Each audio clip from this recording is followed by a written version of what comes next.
जी तो ninth class, welcome in math class. आपका आज का चैप्टर है मैट्रिसेस एंड डिटर्मिनेंट्स। इसमें हम सीखेंगे कि मैट्रिक्स क्या होते हैं और इनको सॉल्व कैसे करना है इसको। तो पहले तो देखें कि मैट्रिक्स होता क्या है।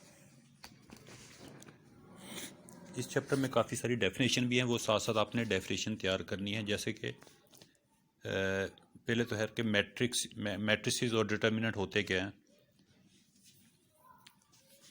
ये शॉर्ट क्वेश्चन में ये क्वेश्चन आ जाता है। मैट्रिसेस जो होते हैं वो यूज़ होते हैं फिज़िक्स में, स्टैट में, इलेक्ट्रॉनिक्स में, और आजकल इसकी एप्लीकेशन जो है वो है कंप्यूटर साइंसेस में भी है। ठीक है, कंप्यूटर में मुख्तलिफ प्रॉब्लम जो कंप्यूटर सॉल्व करता है, ठीक, तो वो पहले उसको मैट्रिसेस में कन्वर्ट करता है प्रॉब्लम्स को, फिर उसको सॉल्व करके हमें आंसर देता है। तो इसके लिए ये बड़ी इम्पोर्टेंट एप्लीकेशन है। ठीक है, ये मैंने नोट्स बनाए हुए हैं, ये आपकी बुक्स पे भी लिखे हुए हैं। ठीक है, the matrices are use in physics, statistics and in electronics. It is also use in computer sciences. अच्छा, जो इसका आइडिया था फर्स्ट ऑफ ऑल, सबसे पहले किसने आइडिया दिया था इसका? ऑर्थर कैली ने, और ये दिया था 1858 में। ठीक है, ये अक्सर क्वेश्चन, ये शॉर्ट क्वेश्चन में आता है, तो आप इसको नोट कर लीजिएगा। और ये मैट्रिक्स की डेफिनेशन भी आती है कि मैट्रिक्स क्या होता है। मैट्रिक्स एक अरेंजमेंट होती है, रेक्टेंगुलर अरेंजमेंट, यानी कि इसमें रोज़ और कॉलम होते हैं। ए rectangular formation of a collection of real numbers से 0 1 2 3 4 7 सच एज। ठीक है, ये आपने ये नंबर है रियल नंबर्स, और आपने इसको तरतीब से लिखना है रोज़ में और कॉलम में। इसको इस तरह रोज़ कहते हैं और ये कॉलम होते हैं। ठीक है, देखो ये एक रो बन गई, ये दूसरी रो बन गई, ये कॉलम बन गए। तो ये एक दो रो हैं, एक दो तीन कॉलम है। And then enclose by brackets, फिर इनको एक ब्रैकेट्स में इनक्लोज कर दिया जाता है। And then enclose by brackets is said to form a matrix. इसको कहते हैं मैट्रिक्स। ठीक है, ये उसकी शक्ल होती है। और ये 1 2 3 4 7 0 रियल नंबर्स हैं जो कि हम डाटा से कलेक्ट करते हैं। मतलब कोई प्रॉब्लम्स होती है तो उससे ये नंबर हम लेके इसको मैट्रिक्स फॉर्म में लिख लेते हैं। ठीक है, तो ये डेफिनेशन है इसकी, मैं आपको ये बुक में भी लिखी हुई है। ठीक है, ये अब मैंने आपको वहीं से लिख के दिए। अच्छा, दूसरा होता है कि ऑर्डर ऑफ मैट्रिक्स।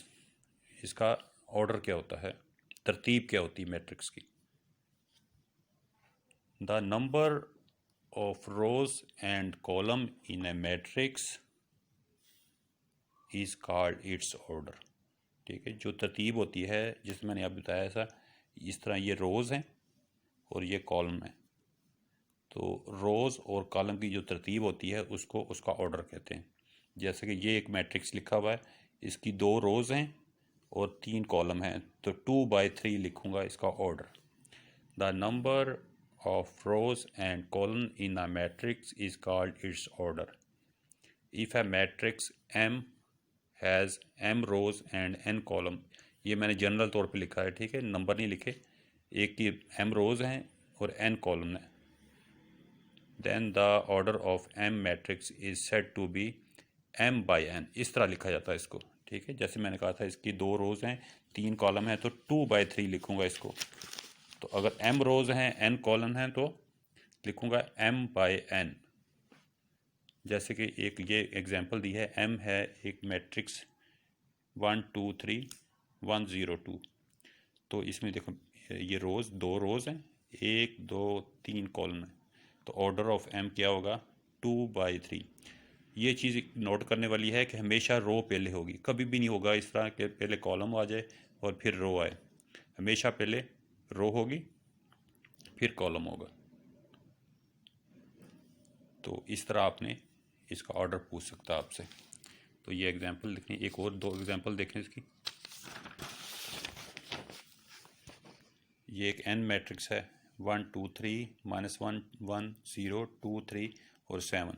ये देखें, एक रो, दो और तीन रोज़ होगी, और ये पहला कॉलम, दूसरा, तीसरा।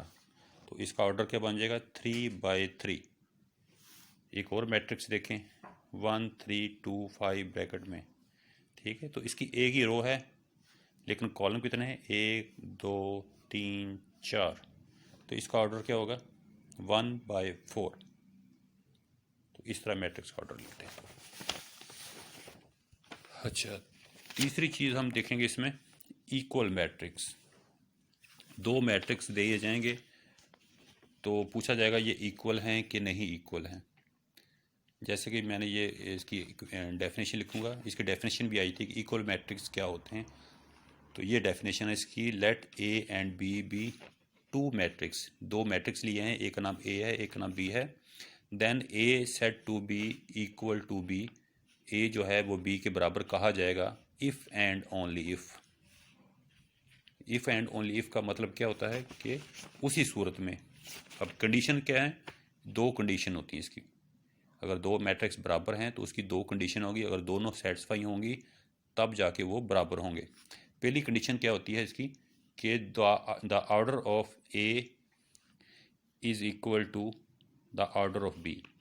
यानी कि जो मैट्रिक्स ए का ऑर्डर है, ये रोज़ और कॉलम उसके, और बी के रोज़ और कॉलम बराबर होने चाहिए। यानी कि अगर इसका ऑर्डर है 2/2 या 2/3, तो इसका भी ऑर्डर 2/3 होना चाहिए। जो इसका ऑर्डर है वही इसका ऑर्डर होना चाहिए। दूसरी कंडीशन क्या है, their corresponding entries are same, equal या सेम। क्रॉसपॉन्डिंग एंट्री से मुराद क्या है, फ़र्ज़ करें कि ये एग्जांपल में मैंने ये दो मैट्रिक्स दिए हैं, ए और बी। एक ही ऑर्डर है, एक रो, दो रो, एक कॉलम, दो कॉलम, तो इसका ऑर्डर हो गया 2/2। इसको देखें, इसकी दो रोज़ हैं और दो ही कॉलम हैं, तो इसका ऑर्डर भी 2/2 हो गया। तो पहली कंडीशन सेटिस्फाई होगी कि order of A is equal to the order of B, दो बराबर होगी। दूसरी कंडीशन है कि their corresponding entries are equal, वो भी सेम होनी चाहिए। तो हम देख लेते हैं, करस्पॉन्डिंग एंट्री से मुराद है कि इसकी पहली जो एंट्री है इसकी पहली एंट्री के साथ कंपेयर करेंगे, इसकी दूसरी के साथ, इसकी तीसरी के साथ, और चौथी के साथ। ये नहीं हो सकता हम पहली को इसके साथ कंपेयर कर लें या इसके साथ कंपेयर कर लें, करस्पॉन्डिंग एंट्री को कंपेयर करेंगे, ठीक है। यानी पहली को पहली के साथ, दूसरी को दूसरी के साथ, तीसरी को तीसरी के साथ, चौथी को चौथी के साथ। अभी देखें, इसकी 1 है, इसकी भी 1 है, तो ये तो बराबर होगी, ठीक है। इसकी 3 है और इसकी क्या है, 2+1। 2+1 से मुराद क्या है, 2+1 भी 3 के बराबर होती है, तो ये सेम है। ये है -4 और ये भी है -4, तो ये तो बराबर होगी, ठीक है। अब रह गया ये 2 है, तो इधर भी 2 होना चाहिए।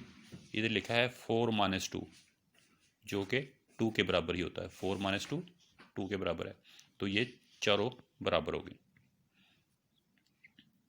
अच्छा, तो इसका मतलब है कि ये ए मैट्रिक्स बराबर है बी मैट्रिक्स से।